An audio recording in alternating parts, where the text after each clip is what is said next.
And I think we need to look at the Paris Peace Conference as a conference which came at the end of a great catastrophe and try and understand just what the circumstances of that conference were.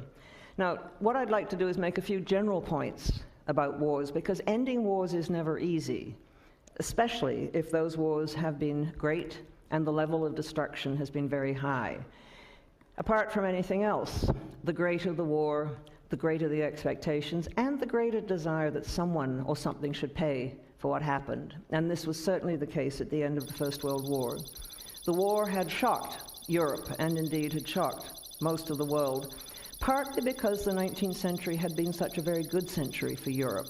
I mean, Europe has known terrible wars in its history. Most centuries have been marked by dreadful wars in Europe, and the 19th century was actually one of the most peaceful and prosperous and progressive centuries in European history, perhaps the most peaceful, prosperous, and progressive that Europe had ever known.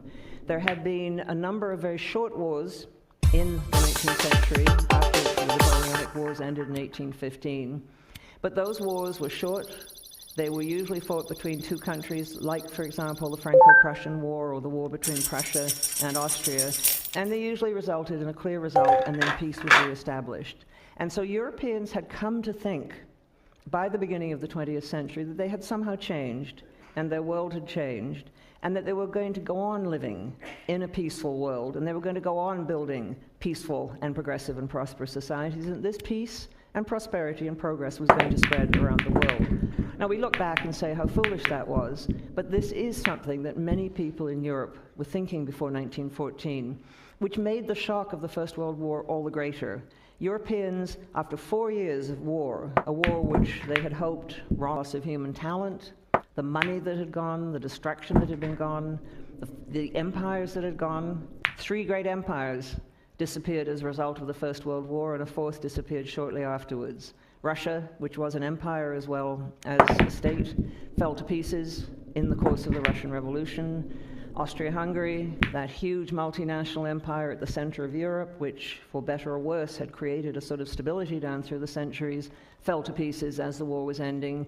And Germany, which had been an empire, including many Polish lands, also fell to pieces as an empire at the end of the First World War.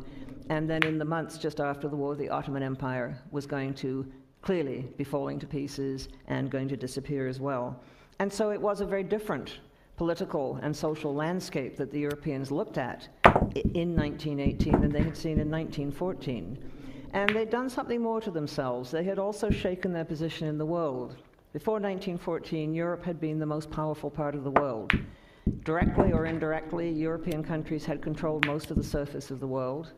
European finance was what you needed if you wanted to build anything. If you wanted technology, you came to Europe. If you wanted money, you came to Europe. If you wanted education, you came to Europe. If you wanted fashion, if you wanted ideas, you came to Europe. And by 1918, the Europeans no longer had that sense that their civilization was in some way superior. The war, in addition to all the other things it had done, had shaken European confidence in themselves tremendously. Paul Valéry, the great French writer and thinker, said something has broken, and we will never be quite the same again, and we will be like those other empires of the past that disappeared, names now that mean nothing to us, like Babylon. We now know what it's going to be like to go into the abyss of history. When that war ended then, there was a sense of doom, sense of fear, sense of apprehension, and also, I think, a worry that the war was ended, but fighting hadn't ended, as we heard this afternoon. Fighting went on in the center of Europe and much of the Middle East until the mid-1920s. There was also fear that the social upheavals which had taken place in Russia were going to spread westwards, and that perhaps European societies were simply going to be swept away. And so that was part of the atmosphere in which the peace conference met. What also, I think, affected the decisions of those, and that put tremendous pressure on the peacemakers, because they worried that unless they got a peace soon, unless they sorted things out soon, things might get much worse, that unless they dealt with some of the pressing issues in Europe, they would see revolution and even more upheaval. What also, I think, put pressure on the peacemakers was their own publics. This was a conference that was mostly engaged in by democratic powers, and politicians were having to think of what their publics wanted, what their publics demanded, and of course they were having to think of the next election. At the Congress of Vienna, which had taken place 100 years previously to wind up the Napoleonic Wars, that is not something that the peacemakers there had to worry about. They represented oligarchies or monarchies, and they had very few people to answer to. And so the pressures on them from outside, I think, were much less than they were going to be in Paris. And what the publics wanted was not always compatible. The publics wanted, partly, on the winning side, someone to pay and someone to take responsibility for the war. The French felt very strongly about this. And often in the literature later it said how unreasonable the French were, but I think we need to remember that the French had been invaded twice by German forces in the lifetimes of many people, including Clemenceau himself. In 1870, the German Confederation had invaded France, and very nasty battles had been fought on French soil, and France had been defeated and had to pay a very large fine indeed and suffer a German occupation. Germany had declared war on France and invaded France in 1914. The French didn't start the First World War with Germany. The Germans started it with France. And most of the war on the Western Front was fought on French soil or Belgian soil. The war wasn't fought on German soil. And the damage that was done by that war, and I'm sure many of you have been to the Western Front, where you can still see some of that damage. The damage that had been done to Belgium and to France, done to their economies. Belgium was stripped bare of much of its agriculture, much of its wealth. Belgian historians will tell you that Belgium has never really recovered from the German occupation in the First World War. The war in France was fought in what had been the most industrialized parts of France. French factories were destroyed. Something like 40% of French productive capacity was probably destroyed in the fighting in the First World War. French mines were destroyed, French railways, French bridges. And so you can understand why the French public looked over at Germany, which was largely unoccupied, largely unscathed by the war, where the infrastructure had not suffered that sort of damage, and looked at Germany and said, well, they can pay, why should we pay? Why should we pay to do the damage, to pay for the damage which Germany has done to us? And the British public felt much the same, and so did the American public. The American President Woodrow Wilson, in fact, was worried at what he felt to be the vehement anti-German feeling that he was encountering among the American public, the pressure that he felt to inflict a harsh and retributive peace on Germany. And so the Allied publics wanted someone to pay, and they looked at Germany and thought Germany was the proper country to pay. Austria-Hungary couldn't pay because it had fallen to pieces, and there was no longer an empire, only a tiny little Austria and a Hungary that was in revolution, and other new countries which didn't really see themselves as being on the losing side. The Ottoman Empire clearly wasn't able to pay anything. Bulgaria, which was another of the defeated nations, wasn't able to pay, but Germany was. And so there was a desire on the part of the publics which put real pressure on the statesmen in Paris to get something out of Germany to make up for the damage of the war. But at the same time, you also had a willingness and a longing among publics, and it was not just the Allied publics, it was certainly on the defeated side, and it was also in the wider world. It was in Asia, it was in Africa, it was in Australia, it was in North America. A desire that out of this dreadful war, which had caused such damage and such suffering, whose consequences were clearly so momentous, that out of this war something better should come.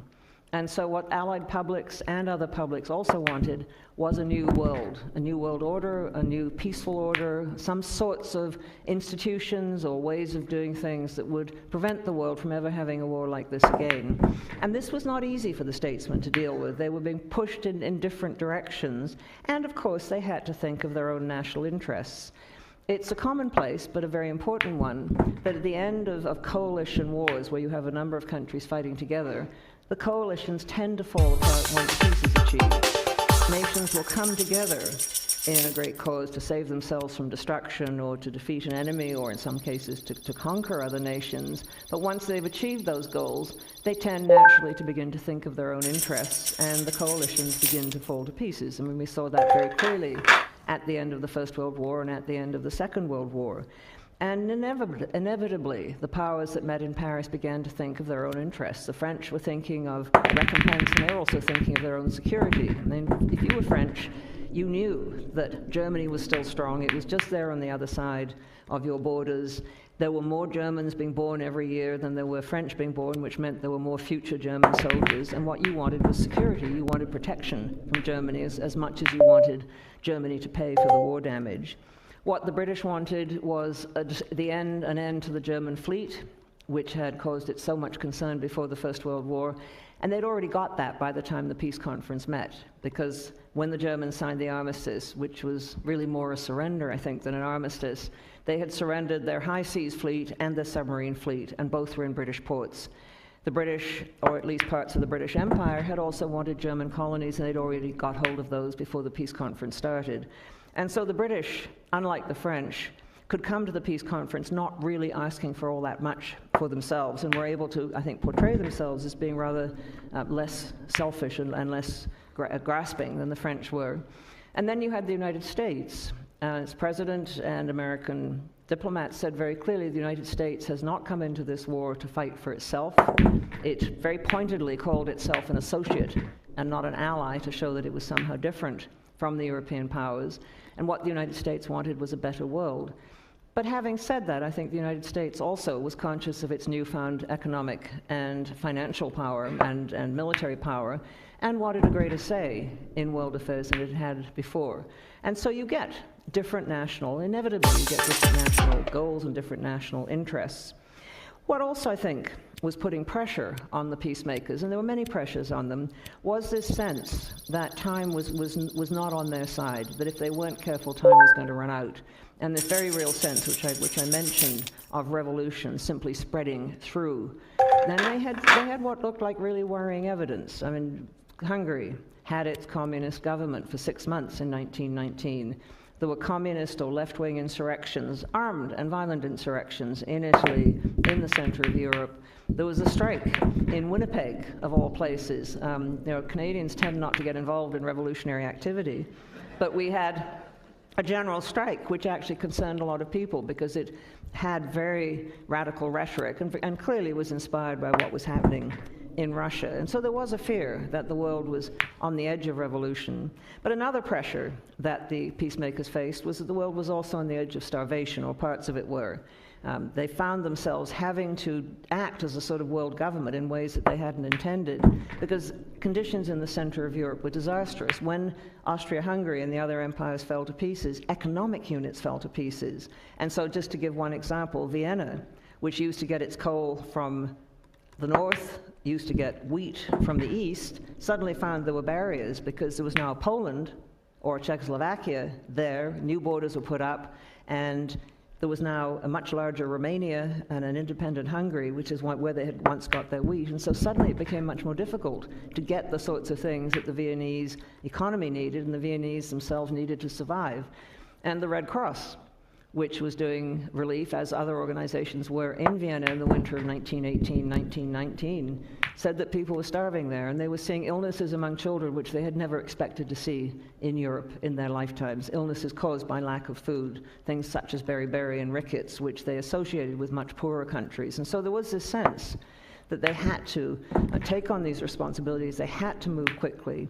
And what was also happening is that they were dealing with very powerful forces. The First World War did not end and did not suddenly did not end fighting, it did not result in peace, in addition to the forces of revolutionary socialism, which were very strong. I mean, these are forces that people would get out into the streets for and fight and die for, and very difficult to contain.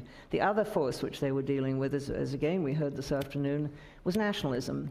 And nationalism, ethnic nationalism in particular, in the center of Europe, and it was beginning to spread further afield through the Caucasus and the Middle East, again was one of these emotions and feelings which people are prepared to die for and prepared to get out and fight for.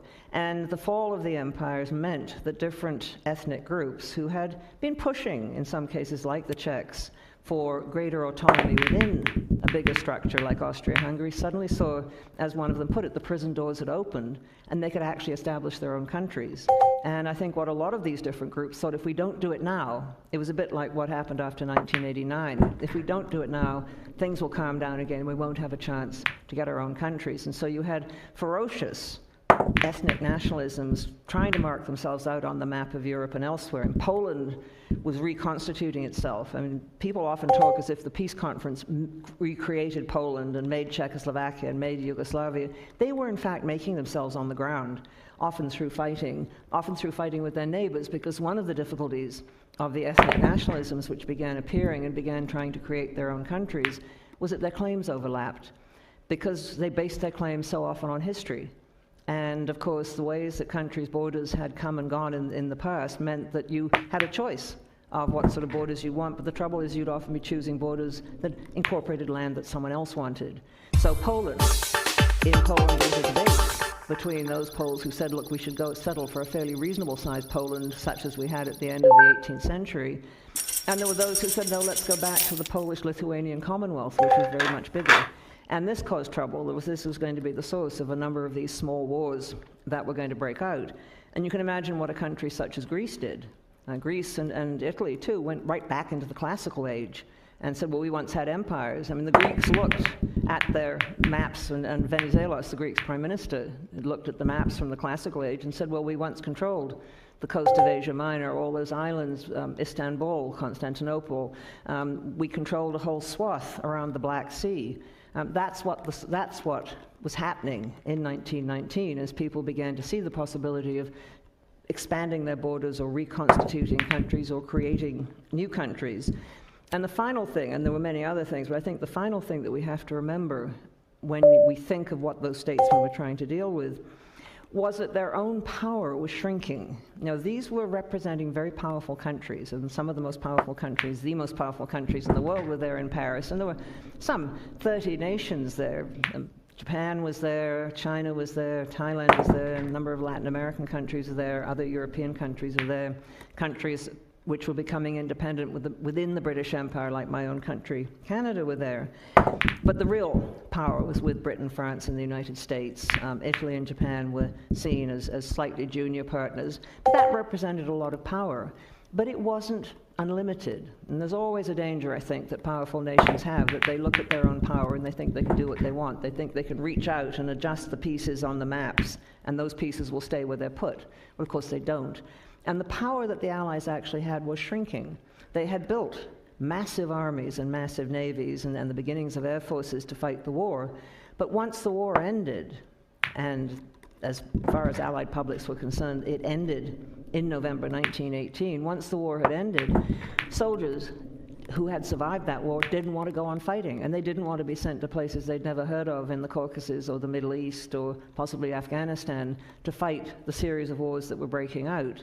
And their families didn't want them there, and their treasuries didn't want them there, the publics didn't want them there. And so the Allies knew that they could not afford to keep these vast forces in the field. What's more, they couldn't depend on them. And there were a number of mutinies as soldiers and sailors said, we want to go home. We don't see any point in staying here anymore. And so the capacity of the Allies to actually influence what was happening was diminishing month by month, week by week, as the peace conference dragged on.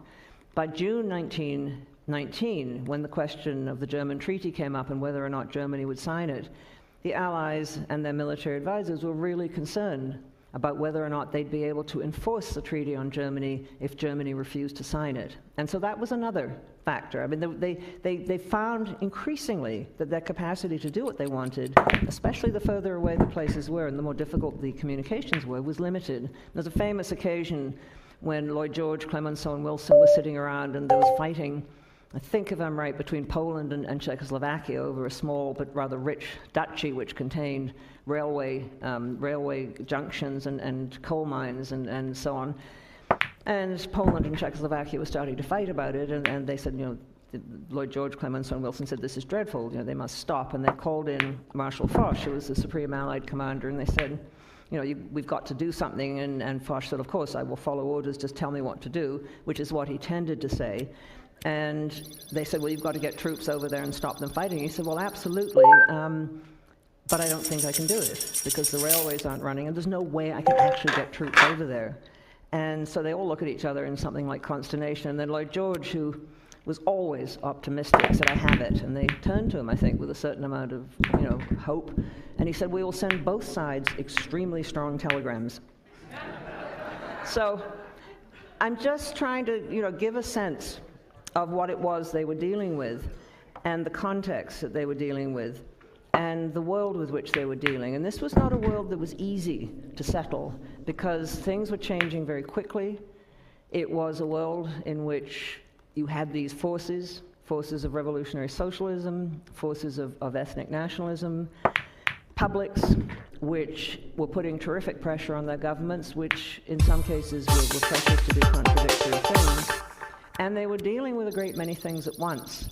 Many of the books that are written on the Paris Peace Conference tend to assume, and it's the only way they can do it, that there was a sort of Polish question constantly before the peacemakers, or a Bulgarian question constantly before the peacemakers. But of course they were dealing with about 10 different things a day or more, and they were constantly getting petitions and demands coming in, plus pressures from home to get a settlement quickly. And so I think if they made mistakes, and of course they made mistakes, it can at least partly be explained by the pressures under which they were dealing and by the range of problems with which they were dealing. The Congress of Vienna at the end of the Napoleonic Wars was much quieter by comparison, and they had a very clear agenda, and they were able to sit down with the defeated nations. And this is one of the great problems later on with the Paris Peace Conference, and one of the reasons the Germans came to resent it so bitterly, is that there was no negotiation between the winners and the losers in Paris. There was meant to be. The Allies thought that they would have a peace conference on the lines of the Congress of Vienna, or later congresses in Europe, and they thought that what they would do is they'd meet briefly in Paris in January 1919. They actually called it a preliminary peace conference until they realized they'd slipped over into the real thing. And they would come up with some agreed terms which they then offered Germany. Germany would send negotiators, and they'd all sit down as they had done in Vienna and hammer out a settlement. It took them from January to May to get agreement on their peace terms. There were so many issues and so many difficulties and so many moments when the peace conference looked like breaking up. At one point, the Italians walked out because they weren't getting everything they wanted. The Chinese were threatening not to sign the treaty and in the end didn't. The Japanese were complaining and threatening to walk out. The Belgians were saying that they might walk out. And so by the time the Allies actually agreed on the peace terms to be offered to Germany, they didn't dare sit down with Germany and reopen all the discussions again. It was to be something that Germany resented bitterly, but I think from the Allied point of view, it had been so difficult to get to this point, they didn't dare risk doing it. And so what they did is they cobbled together, by May, a peace treaty, and there was the Treaty of Versailles. It was probably the most difficult one, although some of the others, the treaty with the Ottoman Empire was going to be very difficult. But the Treaty of Versailles is the one which most people remember, and which, as I say, formed a sort of template for the others. And that is a very odd treaty. It's something like 440 clauses. It was put together, and no one actually read it through before they sent it to the printers. And so what you get is everything from a very grand scheme. The first part of the treaty, the first section of the treaty, is the League of Nations. And that was something Woodrow Wilson had insisted upon, but others had supported him. And so the very first part of the treaty is the covenant, the founding document of the League of Nations, which sets out how it is to be set up. And then you get a whole section on reparations that Germany was to pay, a whole section on disarmament that Germany was meant to undertake. But then you also get you get various other things about trying those who were guilty for starting the war. There was talk at some point of trying the Kaiser, and then there was talk about sending him into exile, like they'd done with Napoleon. The British offered the Falkland Islands, which would have been interesting if he'd gone there. But in the end, that didn't happen. But it was a treaty which encompassed a vision for another world, a better world, but also the punishment and attempts to limit the power of Germany in the future. But it also contained really very specific clauses. I mean, there was one clause which I remember about how the German Ethnographic Museum in Berlin must hand back the skull of an African chief which someone had taken there in the 1870s. And so it was a sort of grab bag into which foreign officers threw things that they'd been reading about for some time. And it was understandable that the Germans were not going to be pleased either by the process or by the treaty that they got.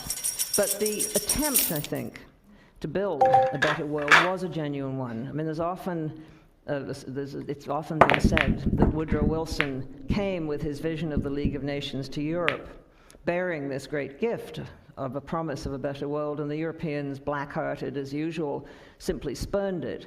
And that is, rather like Keynes's portrait of the whole peace conference, simply not how it was. Many Europeans supported the League of Nations. They knew very well what a war had done. Many of them had survived it, or members of their families had died. And you could see, if you chose to, you could take a day trip north of Paris and see what war had meant, and see just something of the destruction of war. And so I think a lot of Europeans supported the League of Nations every bit as much as Americans did. And indeed, many of the ideas in the League of Nations came from things that Europeans and others had been talking about before 1914. An attempt to build international law, an attempt to promote free trade, an attempt to build a community of nations that would provide collective security for each other. Such things had been mentioned in some cases as far back as 100, 150 years previously. Immanuel Kant, the great German philosopher, had talked about a League of Nations that would work together to make war impossible. And so I think the League was very real, and was very real in the support that it gained. But it was not a treaty that was going to satisfy Germany, and I think there were a number of reasons for this. And I don't think it was just that some of the treaty was unfair. I mean, there were things that Germany rightly resented. It was supposed to sign a treaty setting up the League of Nations, which it wasn't going to be allowed to join, or at least not yet. It was not given a chance to negotiate the terms of the treaty. Clemenceau handed the terms of the treaty to Germany in late May 1919, and said, here you are, you have 2 weeks to look at them, and you can put in any reservations in writing. There will be no negotiations, and that I think the Germans resented. But if you look at what Germany actually lost in that treaty, it did lose its fleets, it did lose its colonies, it had already lost those by the time of the peace conference.